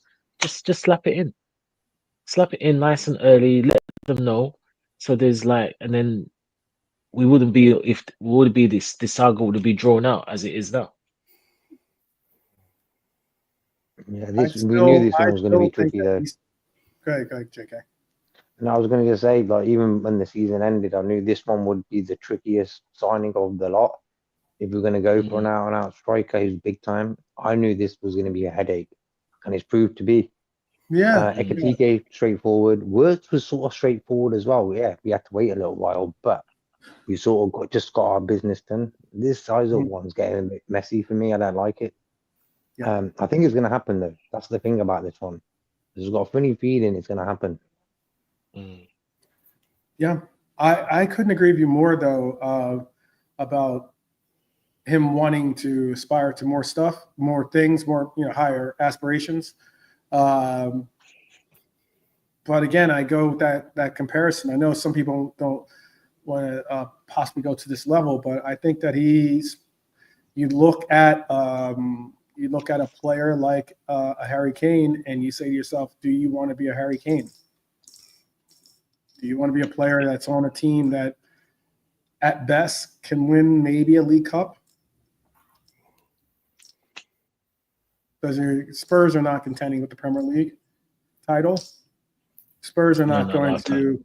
I know they're going to be in Champions League this year, but it'll be a stretch for them to possibly get even into the next round of Champions League. Moving, bro, leaving. Yeah, Son's going, isn't he? Big news that was today. Yeah, yeah, 10 years service. Yeah, 33. He's just I think he had a few years left in him in the Premier League, at least 2. I think he's left a little bit too early. Who could he have gone to? You know what I mean? He's been brilliant. No one in the top 4. Like I said, he'll go. He's going most LAFC is if that's his destination. LAFC is going to be a good financial move for him. I'll put it that way. It'll be a good financial. He's with Hugo Lloris, isn't he? He's joining his own teammate. Yeah, joining his own teammate. But more so, I just know the Korean community in LA is phenomenal, and they'll have a good very base. Yeah, you'll see cool. You'll probably see a very similar boom to attendance from the Korean community, the same way that Spurs did. I know plenty of Spurs fans that are Korean Spurs fans that are simply Spurs fans only primarily because course, Son. song. Yeah, of Yeah, course. Yeah, simple. 100%. And if you think I defend, I'm not even Uruguayan, but if you think I defend Nunez a lot, try getting into a conversation about, especially last year. Oh my goodness. Get I think into a last year was poor. conversation about Yeah. Son with Hey, listen, the you know what you prediction. do? Just to man, end it, watch the back of your neck. What's know going what to you be do? funny is how many. Go on, no, No, I was going to say, JK, no, I think you know what you do? I think just to end this, a debate, just one show, one topic, simple. Darwin in, Darwin out. What he contributes, what he doesn't contribute, for, against. Let's just do a show just to end the Darwin debate. A Oh, full okay. show just about him. I think that'd be Okay. good. Can we That'd be get the good. perspective of yeah. Rasmalai and Makuma can come in. All Yeah. right. Okay. I could be the middleman because I have Pretty a excited to be both. the Darwin out debater. Need Ryan on there. I'll be the middleman. I'll be the judge because I understand. Like, I don't have any understand. notes I for this understand. one. I'll be the judge because I understand both points of people who want him out and the ins and certain things. I understand both points of the argument, so I'll be the judge of this. The neutral judge. Okay. Yes, indeed. That'd be nice. All right. All right. We'll speak after. We'll speak after. Sounds like a fun debate. Indeed. Yeah. Maybe we'll have to think of a catchy title for it. Not just for that, but maybe because I'm sure there's other players that could be dropped into that. It's about time that we get a debate. Final countdown style debate. Well, before we bounce out, is there anything that you guys wanted to discuss? Is there anything in the chat that you guys wanted to discuss? It's a nice little Saturday. I don't know if anybody knows Tribe Called Quest, but if you do, check out that song. Yeah. It's really good. It's a fun song. Yeah, I like a bit of Tribe Called Quest. Yeah. It's like it's yeah. It's good. It's good. It's a good one. Great band. Do you ever watch that program? Everybody Hates Chris. Yeah, sure. What a comedy that is!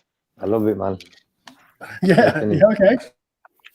Like it's on now in the background, isn't it? I was just like, it's on Oh, YouTube. okay, that's why. They're doing like loads of live shows from it and that. It's a classic comedy, bro. Proper New York Bed-Stuy or somewhere. Yeah. To answer your question, big up. Greetings from Sweden. Check that out. Beautiful boy. country. Big up kicking it. Yeah. Beautiful country, Sweden. Yeah. Been there twice. Love Sweden. Yeah, definitely. If you can find someone that either wants. I'm not going to say it out loud. All right. Anyway, because Sweden is amazing. Sweden is absolutely beautiful. Incredible. Where are you from, Makama? Huh? Like the Makama guy and that. Where are they from? I don't know where Makama's from. Karma, you can answer the question in the chat. Yeah, maybe we could. I don't have a major update as to who we're looking at, other than the names. Oh, okay, Uganda. Big up. Yes, big up the Ugandan. Got my sisters. Big up Nice. the Ugandans. Good people. Represent. Big up Makama. I was going to say the names that I have for list of names I have for center half for our center back search, I guess, or restocking of it all is Mark Ahey is obviously still the number one choice on the list. I don't think the Jarrell Hato deal has been finalized, right? Because I know he was on the verge of going to Chelsea, I want to say. Yeah, it's near enough done, sadly enough. Is it nearly done? I mean, they've got like 40, 50 players, so you never know if it's, I don't understand that project. Like, you're getting paid, You're going to get a death row contract of like an 8, 9, 10-year contract. It's going to be something where it's going to be next to impossible to move you to any other team, as you sit on the bench or have to go and play elsewhere. I don't understand that at all. But if that's the pursuit, if that's your motivation, more power to you. The other name is as a backup, not as a starter, is Hincapi, right? Piero Hincapi. That's a name I've heard out there on the rumorville. Other than that, I've also heard Joel Ordonez. I've heard someone brought him up last time we were talking about this, Giovanni Leone. And I haven't heard that we're in or we're involved in for the Bournemouth defender. He's gone. He is gone. Okay. Yeah. And then I can't even. I'm not even going to pretend to try to pronounce this name. Konstantinos Koulakarakis. Yeah, someone I think mentioned him. Actually, there's a Greek one we've been linked with, isn't there? That must be him. That's John Lucchini, the Colombian as well. It was like, I don't know, solid. Is that the one you like so much? Yeah, I remember Bologna, right? Bologna. I took a share to him immediately. Apparently, he won man of the match in the Italian FA Cup. That's cool. Yeah, in the Italian Cup final. But like they were in the Champions League, we played them, didn't we, Bologna last season? But I wasn't I wasn't watching them. Like, I wasn't like, I have to watch this guy's game. It was only later said about him. The other, the Greek player that you're talking about is playing for Wolfsburg in the Bundesliga. Yeah, someone mentioned him. Yeah, earlier. Yeah. How you feeling about that one? I haven't seen him play, so I've got no comments. No comments. I don't know too much about that player, to be honest with you. No, neither. I'd have to go to JK for. Do you know too much about? Do you know too much about? Can't say I do. Yeah, he's been busy with other projects. Yeah. Bring back Mata. Yeah, Joel. That'd be what brothers one leg. you know what I mean? Yeah. Bring back my teeth, man. Take out retirement. Yeah. There was a time when I think he was one of the most underrated center halves in the Premier League. Oh yeah, I like Matip. He had a good energy about him. Good lad. Mm-hmm. Matip or Hippier? Yeah. Oh, Hippier. He like there was points where I think he was playing at a better level or maybe in better form than his partner VVD. Yeah, I like their partnership. They complemented each other well.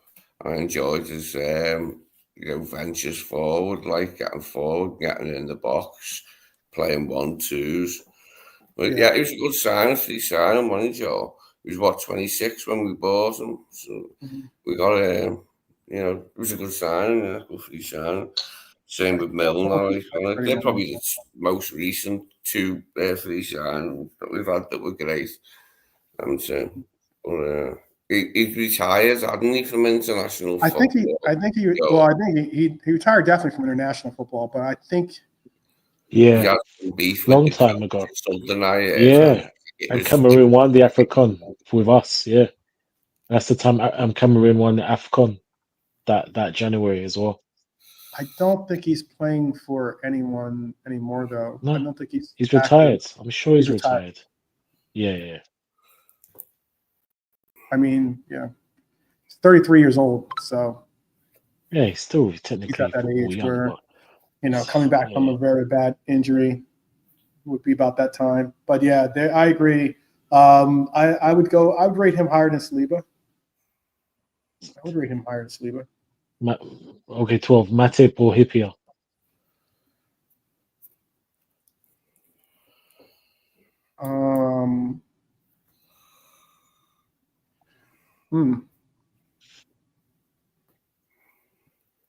That's a good question. And the chat as well, of course. The chat. What do you guys reckon? Obviously, you think about like Matip's injuries that probably, weigh you one way or another. I don't know. That's a tough one. That's a real tough one. You need to phone a friend? 50-50? Yeah, maybe so. Yeah, that's just like saying I'd that's like pick saying Sammy. Alan Hansen or VVD. It's a tough one. Okay, Lee. Yeah, I'd go for Sammy. Sammy, yeah. Fairs. Yeah. Sammy. As much as I like Joel, Sammy was gotta pick Sammy, yeah.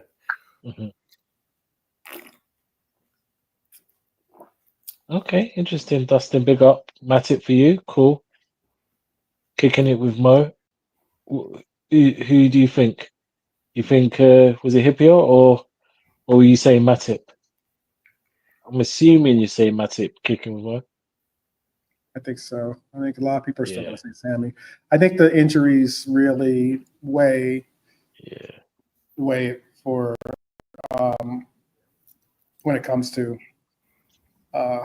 your evaluation of the player. Yeah. But what I'm saying is my point. I take the injuries out. I'm not looking at the injuries. I'm just talking about the player in his peak, in his prime Matip. So when I say Matip is a hippie, it's not about the injuries. I'm talking about the player in their pomp. So prime Then, Matip, all right. How prime about I hippie. ask you this? Because we can all do injuries, and yeah. All right, then how about Xavi Alonso or Thiago?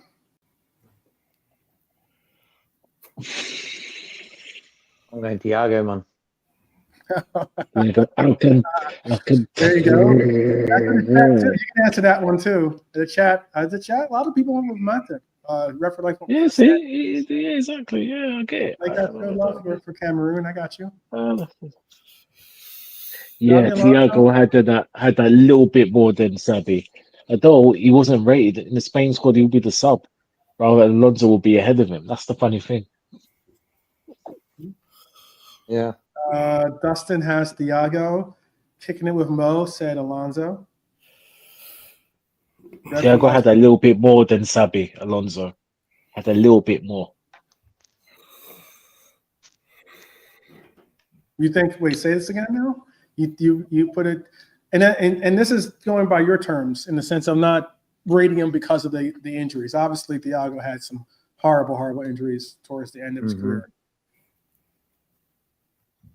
But we're talking about a player that excelled in Spain, excelled in Germany, excelled at times even showed glimpses of excelling in England.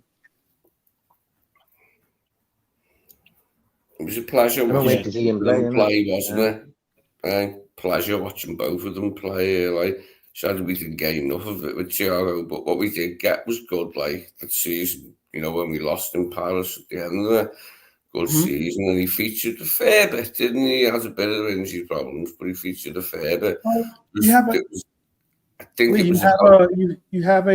oh, sorry. I was going to say, Lee, you have a healthy Thiago.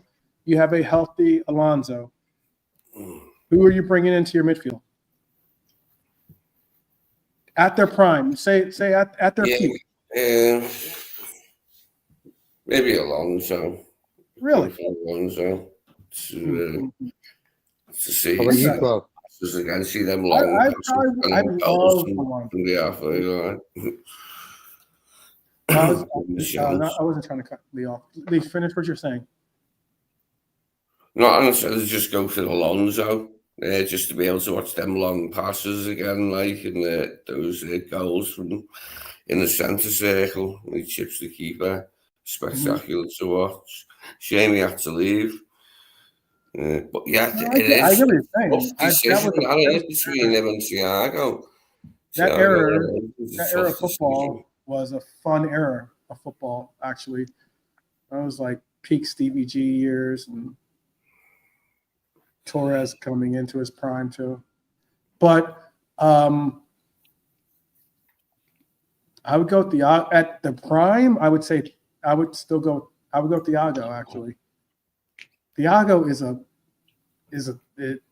Lonzo's a beast, but Thiago is just different settings. When he was healthy and he was like fit and able to do all the things in his locker, that boy was a problem. I'm not saying Alonso wasn't, but I'm saying Both Thiago was a real problem. So,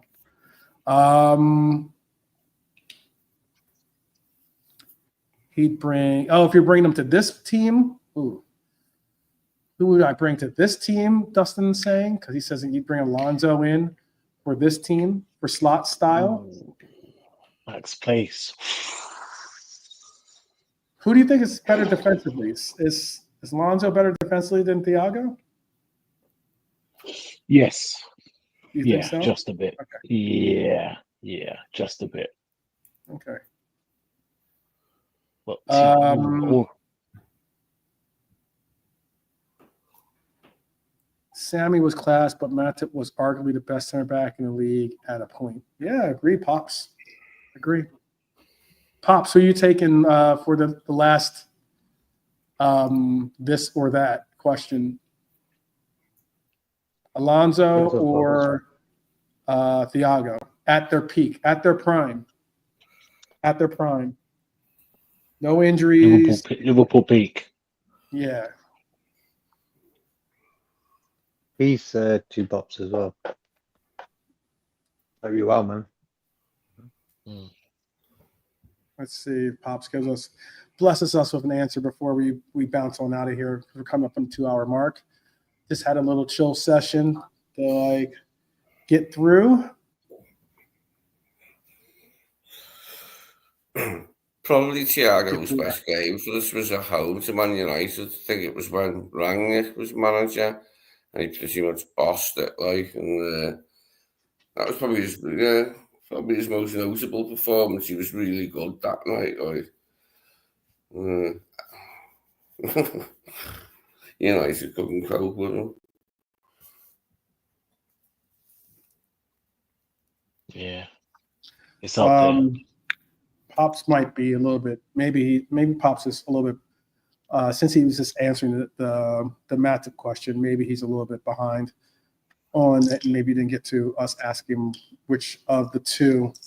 I have a feeling he's going to say Alonso. Yeah.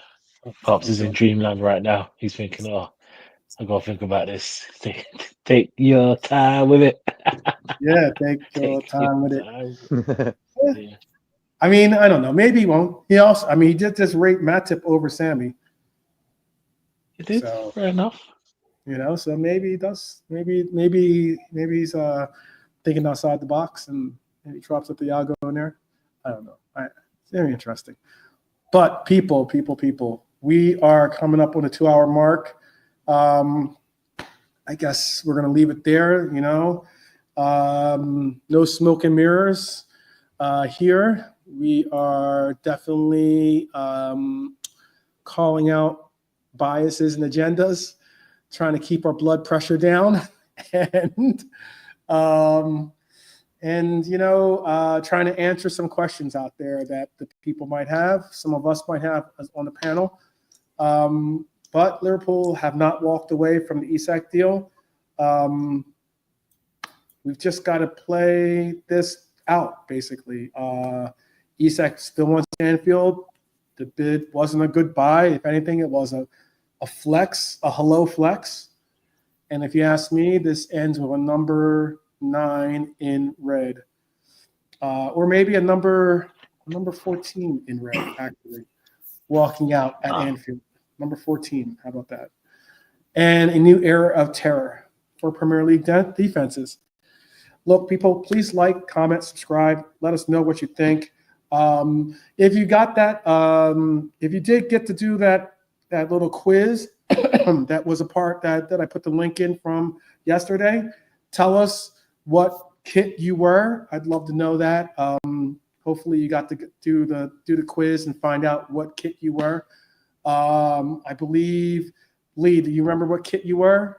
I know I was 2008. Yeah, I think you said it was the 86, 87 away kit. It was like white with that red shorts, but I seem to remember us having black shorts when we played Arsenal in the final that year and lost those 2 Charlie Nicholas goals. Shouldn't have switched it up. Shouldn't have switched the shorts up, man.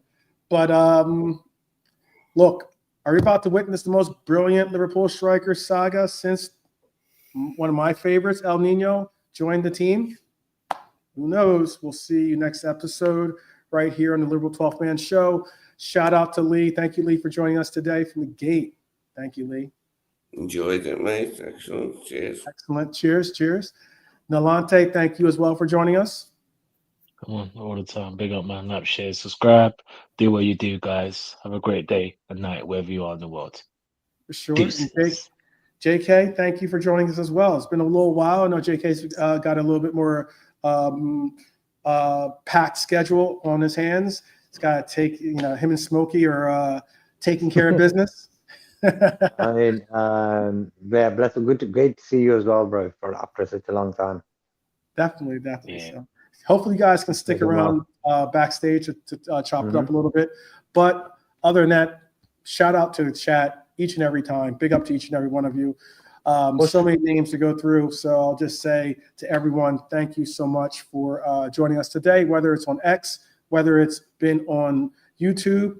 Thank you. If you're on X, hop on over to YouTube, give us a little like to help push the channel a little bit on YouTube as well. Would appreciate that for sure. Third kit. What's your favorite kit?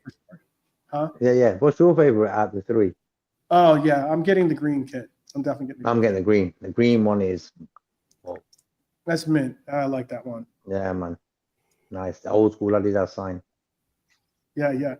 I don't know why do they have to? I don't know what you mean by that, Pops. But tell me in the comments or shoot me a WhatsApp.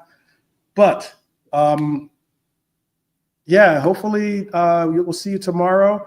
I don't know if we're going to do the verses tomorrow or not, but we'll see. We'll see if we can line that up for you guys soon enough. The agendas versus.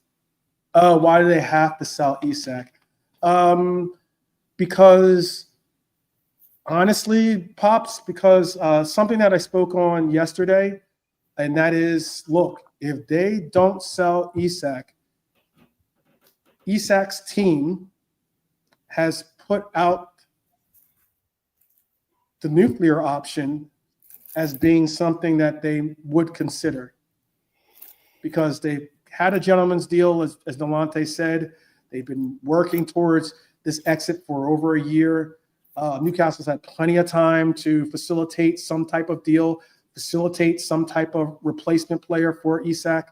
The player has openly come out and said that he wants to leave the team.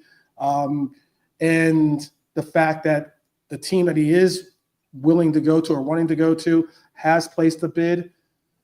The nuclear option is an option out there. And unfortunately, I don't want to see that option be triggered, but that's something you do a Google and you'll see how some of these articles are mentioning that Isak's team has the nuclear option as a possible resource of their own if Newcastle doesn't, honor their word.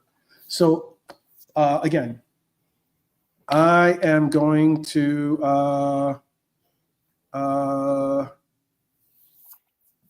we'll talk, Pops. Pops, we need you to get on the show. We need you to come on the show sometime soon.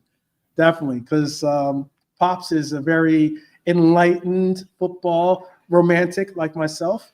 And he's always got some really, really good points. But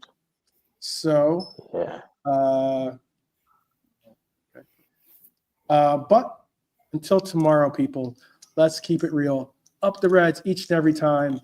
Much love to each and every one of you. And we will see you tomorrow. Until then, peace.